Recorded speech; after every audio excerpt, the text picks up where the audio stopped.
What's going on, everybody? Thank you so much for coming back to another video. In today's video, we're going to be talking about Friday the 13th. So I recently got a collection on Blu-ray for the first 8 Friday the 13th films. It was like 25 bucks on Amazon, so I definitely had to grab it up. It's been easily at least a decade since I've sat down and watched some of these movies. It's been at least a decade since I've gone back and rewatched these films, so going back and rewatching them, I was definitely excited. My girlfriend has never seen any of them. She's maybe seen some clips and scenes here and there, but she's never seen them in order. I remembered majority of them, but here's the biggest thing, right?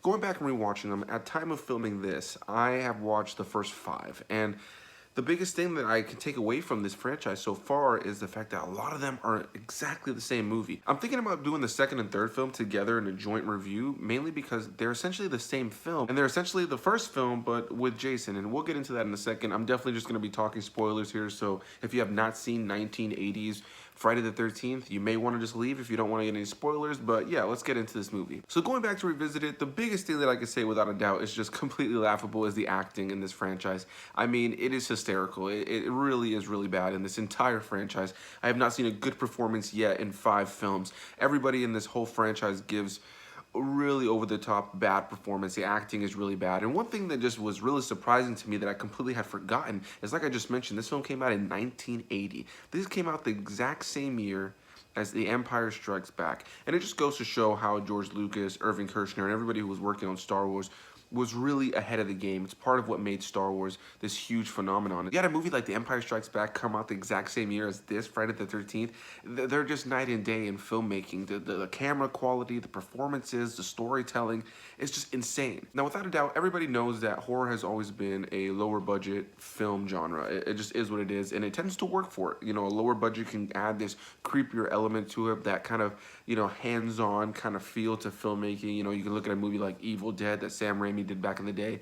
And, you know, you can look at a movie like this and definitely appreciate what they were trying to do. But boy, man, this is just an example of a film that just does not hold up. The performances in this film are really bad. The camera quality is really bad. The dark scenes look so bad. And the overall dialogue and story is just weak. Now listen, if you've been watching this channel for a while and you saw my review on the Chucky franchise, you know that I'm a fan of these big iconic characters. Freddy Krueger, Leatherface, Jason, Chucky, Pinhead. I love those characters. In a lot of ways, they were bigger and better than a lot of their movies. They just became these huge iconic characters. And so I've always had a place in my heart for Jason. I do love these films to a certain extent. I enjoy them for how cheesy and just terrible they are. But yeah, this is definitely a franchise that I objectively can say is a little bit more on the boring side going back and rewatching it. It's not as exciting, it's not as fun, and it's only really funny because the dialogue is so bad and because the performances are so laughable. This is not a film that in any way is mind-blowing or just incredible in any way. Let's go ahead and rip the band-aid off right now. The biggest shocker to anybody watching this movie who maybe is like, oh, I've never seen the Jason movies, let me watch this movie, is the fact that Jason is not really in this movie. You do see Jason at the very end in a very iconic shot where he comes out of the water.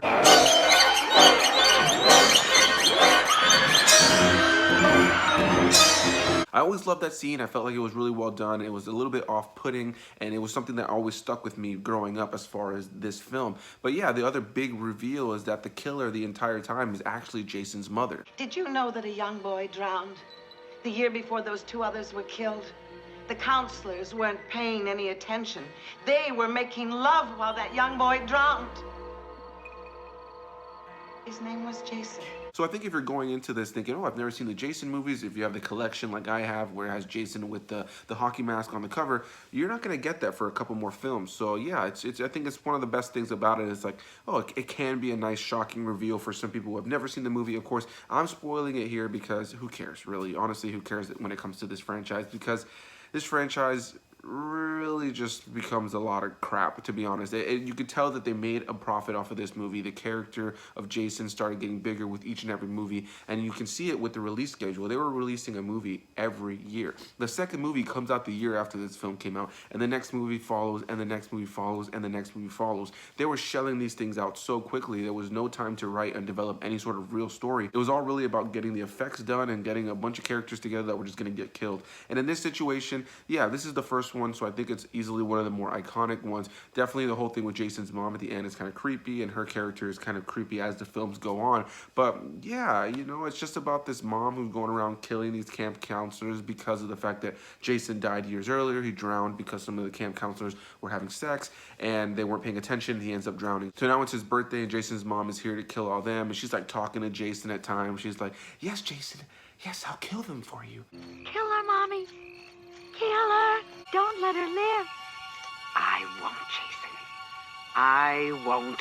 And so there is this weirdness and this cheesiness to it that I enjoy. Again, when I talked about the fact that I love all those iconic characters, I love the Chucky franchise. I can objectively agree that a lot of those films aren't great, but I love that franchise. There's a lot about that franchise that I have a great time with because it's so campy, so over the top. And the later it got into the sequels, they started to realize that more and more, and you can tell in the storytelling that they were definitely writing these stories to be overly ridiculous, overly campy, overly cheesy. It's something that you could just kind of have to face palm and laugh at, and that's kind of what they were going for. Whereas in this one, you know, you can tell that they were trying to do something creepy. They were trying to do something creepy with this whole franchise.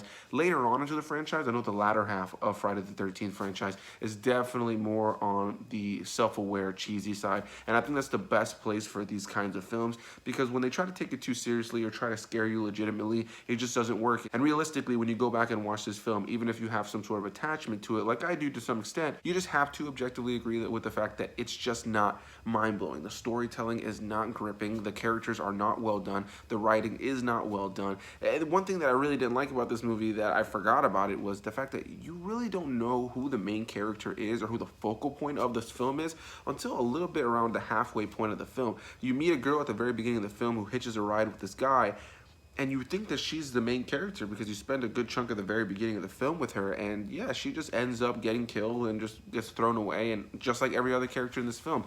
And another thing about this film and all the other films in this franchise for the most part is all the characters are so bad. Like, it's like they found the sleaziest, just worst actors they could get, wrote the worst and sleaziest lines for them, and that's essentially the characters in this film. All these characters that just want to have sex, these characters that want to continue just playing practical jokes on one another that aren't really funny. The acting is just so bad. Like, again, it just does not hold up at all as far as the performances. Now, there are some good kills in here. In this first film, you have Kevin Bacon. There's an iconic kill where he gets stabbed through a bed, through his neck, and that effect doesn't necessarily hold up entirely. Like, you can tell where the fake body is. Like, the color of his skin on his face compared to his neck, you know, the fake body that ends up getting stabbed. You know, that you could definitely tell that it's a fake body. Like, it's very clear when you go back and watch it in HD. But yeah, on an overall level, this is a film that I don't have too much to say. It's a film that, going back and watching it, I do appreciate the iconography of it. I appreciate its role in horror. And, you know, I think it's one of the better ones in the franchise now, you know, being 5 movies deep and rewatching. I've definitely enjoyed this one the most because it definitely has that original feel to it. But yeah, the camera work in this film doesn't hold up. The performances don't hold up. And the overall thrill of the film is just kind of not there. It's funny to kind of have a laugh at because of how bad the performances are, and it set up this franchise that, you know, became bigger than this film on its own, and it's really crazy. Again, like, Jason has just become this iconic character that has so many cool things about him. You'll see people with t-shirts and posters, and artistically, just that character, just visually, that character will go on for the rest of time. But yeah, these films and the stories in these films and the characters just don't hold up. You could just definitely tell this was a studio just taking advantage of the fact that they had a success in their hands and that people were interested in these films. And, you know, for a time they were just shelling these things out because there really wasn't much else to watch. You know, it wasn't like they had a lot of movies like this at the time.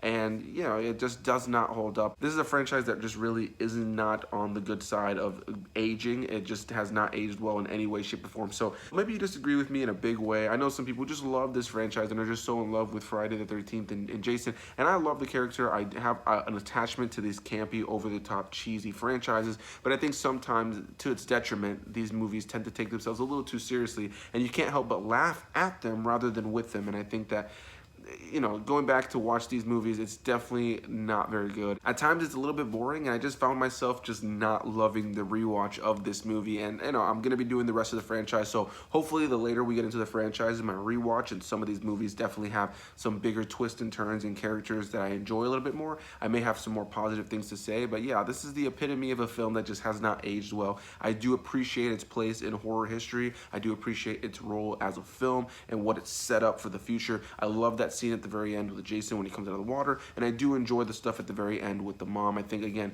I love the fact that you can tell somebody, hey, you want to watch the Jason franchise, and they're going to watch this movie, and they aren't going to really expect the fact that Jason isn't in the movie at all. They're expecting the hockey mask right out of the gate, and you're not going to get that for another few films. So yeah, guys, that's going to be my thoughts on Friday the 13th, the original 1980 film. I definitely want to hear your thoughts down below. Do you love this film? Do you not love this film? I grew up enjoying this film a lot more than I did today, but you know, it's still a film that I'm happy to have in my collection. It's not a film that I'm in love with anymore. It's a film that I could definitely laugh at rather than with and enjoy, and it's definitely a film I'll watch again at some point, but it's not a film I'm in love with. It's not a film that really gripped me narratively, and of course, this is not that kind of film, you know, like slasher, horror films like this, they're not meant to be that, so in no way am I going into this expecting some beautiful narrative. It's not what I'm expecting, but going back and watching it, you could just tell this was just cheap horror made in the cheapest of ways, with not really a compelling story, really bad characters, really bad dialogue, and the only thing that really keeps it fresh is maybe some of the sound effects, the sounds, and the big twist at the end with it being Jason's mom as the killer. So yeah, guys, what are your thoughts on Friday the 13th? Leave those comments down below. Maybe you completely disagree with me. Maybe you kind of disagree with me. Maybe you've never seen this movie. If you've never seen it, I do highly recommend it. As a film fan, as a horror fan, I do recommend it. In no way, shape, or form is my negative thoughts on it in today's world anyway a way to push you away from watching it. You know, this is a film that definitely has its place in horror history, and I would never want to take that away from it. So yeah, guys, comment down below, hit that like button if you enjoyed this video, subscribe if you have not already done so, and I will see all of you guys in the next video. Bye-bye.